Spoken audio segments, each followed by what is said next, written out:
Alright, welcome back to Bit Heroes Explained. Today we're going to talk about raids a little bit.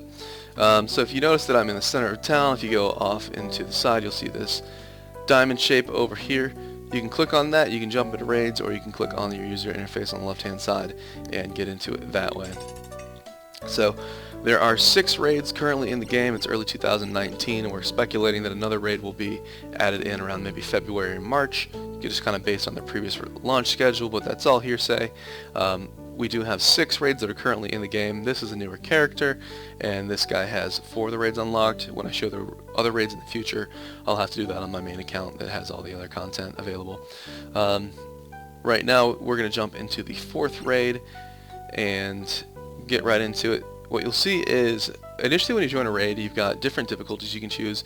The experience gained from each raid is going to be the exact same. There is no modifier on that, but down here you have these multipliers, and so your daily bonus, your character bonus, runes, guild bonuses, any sort of buffs or boosts that you have on your character, all of that is additive, and the only multiplier is going to be the raid bonus. If you're in dungeons, it's the dungeon bonus. If you're doing any other content, it's going to be the tickets if you have a multiplier there. So for dungeons, it's only going to be this bonus right here is going to be the multiplier for you. So we're jumping into heroic. When you jump into a dungeon of any difficulty, you're going to have 5 slots. You can put familiars, friends, or guildmates in here. I've decided to use guild in here, and I'm able to access their character. It's a snapshot of what they're wearing at the moment that you open it up. So in higher level content, if you have a friend that changes their gear, that's going to really change your team composition, and team comp is very important as you progress further into the game. The first thing you'll notice is that every raid has its own music, has its own theme, its own art, and its own familiars. These familiars you cannot interact with or find them anywhere else.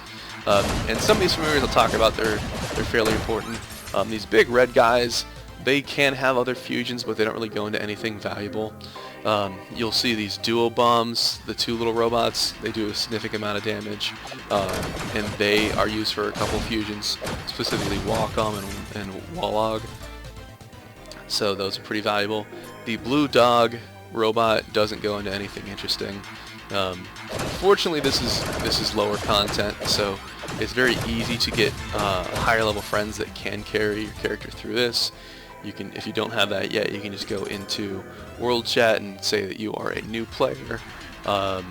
You're a new active player and you're looking for friends, and people definitely won't have any issues helping you there. So I'm basically carrying my character through content. Some people don't like that, but you do still have bottlenecks. There's a lot of content that to progress your campaign and progress through the different zones that you have to compete by yourself. So that will still be a bottleneck. So you can't completely just carry your character through the entire game.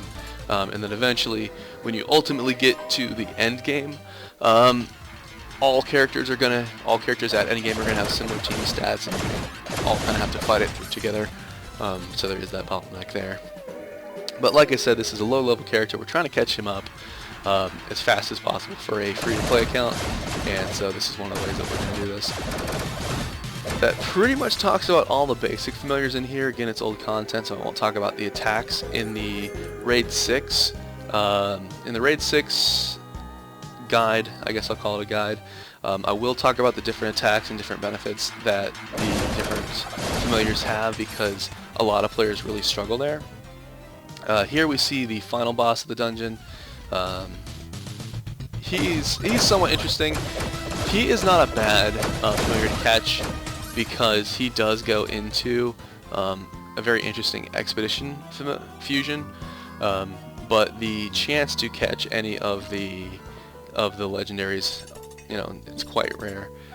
But it is pretty valuable if you're interested in catching a legendary that you want to keep at least 1,600 gems on you at all times.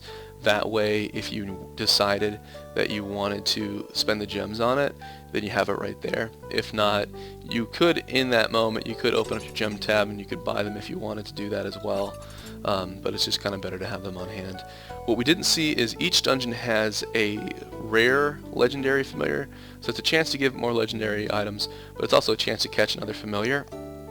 And it seems about every 1 in 10 raids they'll show up, and then the chance for them to persuade is even less. And they're different for each dungeon, and they go into different fusions. The one in this, the rare legendary in this raid does go into a couple other fusions, but it's not one that I'm very excited about. So there you have it, Raid 4, a little bit of basics on raids, more videos to come. Appreciate you watching.